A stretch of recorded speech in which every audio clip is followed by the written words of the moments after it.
नमस्कार मित्रांनो, तुमचे स्वागत आहे श्री स्वामी समर्थ. मित्रांनो, आज आपण बघणार आहोत मकर राशीचं 15 दिवसाचं 15 एप्रिल ते 30 एप्रिल या दरम्यानचं संपूर्ण राशी भविष्य.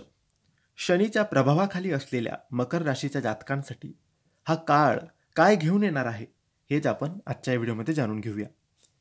मित्रांनो, तुमची जर मकर राशी असेल तर हा व्हिडिओ तुम्ही संपूर्ण बघा. या पंधरवाड्यात शनी मकर राशीतून दुसऱ्या स्थानात दृष्टी टाकतोय, ज्यामुळे आर्थिक व्यवहार आणि घरगुती प्रश्नांमध्ये गंभीरता आणि जबाबदारीची भावना वाढू शकते. काही जुन्या गोष्टी पूर्णत्वास जातील तर काही नवीन गोष्टींची सुरुवात होऊ शकते. ध्यानधारणा आणि एकांताची गरज तुम्हाला आहे.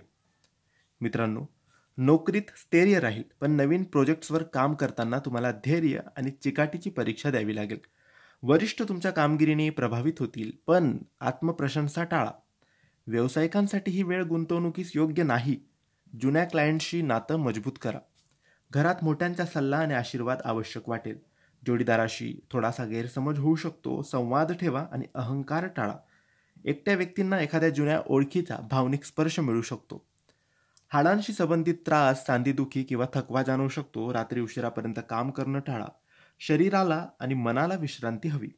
ध्यान, प्राणायाम आणि श्री शनी स्तोत्र याचे वाचन तुम्ही करायला पाहिजे. दर शनिवारी लोखंड, काळी उडीद किंवा काळं वस्त्र तुम्ही दान करा आणि ओम शनिश्चराय नमः या मंत्राचा जप करा. संध्याकाळी तिळाच्या तेलाचा दिवा पिंपळाच्या झाडाखाली लावा. तुमच्यासाठी शुभ तारखा आहेत 16 एप्रिल, 20 एप्रिल आणि 27 एप्रिल. थोडी काळजी घेण्याच्या तारखा म्हणजे दिवस आहेत 18 आणि 23 एप्रिल. तर मित्रांनो, या पंधरवाड्यात संयम, शांतता आणि श्रम यामुळे तुमच्या वाटचालीला स्थैर्य मिळेल. शनीचा आशीर्वाद तुम्हाला योग्य मार्ग दाखवेल.